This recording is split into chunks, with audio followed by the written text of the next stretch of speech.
Bonjour, je suis Séraphine, prophétesse du Seigneur Jésus-Christ. Aujourd'hui, j'aimerais te parler de la repentance. Nous allons d'abord rendre grâce à Dieu. Seigneur Dieu de gloire, je te dis merci mon Dieu, mon roi. Merci de nous avoir gardés, de nous avoir protégés. Merci pour le souffle de vie que tu as donné à nous. Merci pour ton sang versé à la croix. Merci parce que tu nous protèges. Merci Seigneur Jésus de toucher le cœur des hommes et des femmes, d'éclairer le cœur avec ta parole. Merci Seigneur de nous délivrer. Merci Seigneur de nous laver, de nous purifier de toute iniquité. Saint-Esprit de gloire, prends le contrôle de ce moment. Utilise-moi Seigneur pour bénir au nom de Jésus, pour édifier au nom puissant du Seigneur Jésus. Amen. Alors la dernière fois, j'ai commencé à parler de la nouvelle naissance. J'ai dit que la nouvelle naissance avait des étapes et que la première étape était d'entendre la mauvaise nouvelle qui est que nous avons été tous condamnés à cause du péché adamique. Et la bonne nouvelle, c'est que nous avons été rachetés par le don gratuit du Seigneur Jésus. Et j'ai dit qu'après cela, il fallait être touché, car on ne vient pas à Jésus-Christ parce qu'on est habité par des émotions, mais il faut réellement être touché, il faut croire, il faut le confesser. Et la troisième étape, c'est la repentance. Après avoir été touché, il faut se repentir. Qu'est-ce que la repentance? La repentance, je peux la situer à 3 niveaux.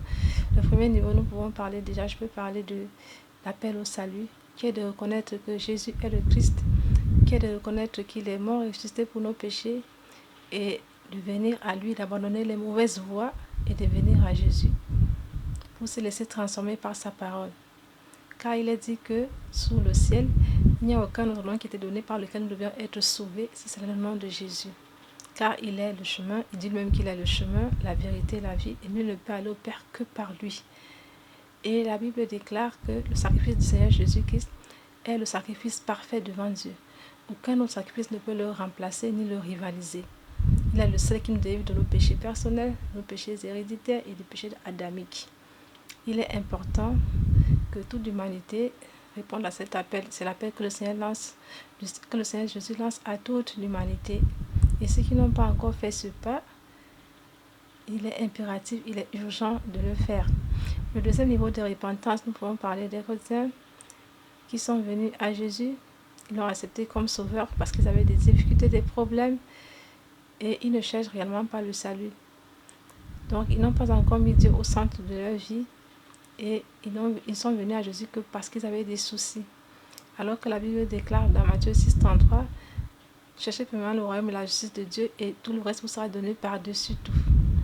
Et le troisième niveau de repentance peut se situer au niveau des enfants de Dieu qui sont venus déjà à Christ, qui l'ont même mis au centre de leur vie, mais qui ont encore des comportements, des habitudes qui les éloignent de Dieu. Et beaucoup de chrétiens, nous sommes encore concernés par cela. Ils devront vraiment faire l'effort. Soit c'est à cause des manipulations de l'ennemi, soit à cause de ceux qui n'ont pas encore reçu le baptême dans le Saint-Esprit, soit à cause de la résistance de certains encore vis-à-vis de la parole et du message du Saint-Esprit. Nous devons vraiment faire l'effort de nous conformer à la parole pour arriver à ce niveau de conversion que le Seigneur désire. C'est-à-dire que nous pouvons produire des fruits dignes de la repentance. La prochaine fois, nous parlerons de la repentance en profondeur, en commençant par le premier niveau. Je te souhaite une bonne journée. Je te remercie de m'avoir écouté. Je te laisse quelques versets. Actes 4, 12, Jean 14, 6. Et tu peux aussi lire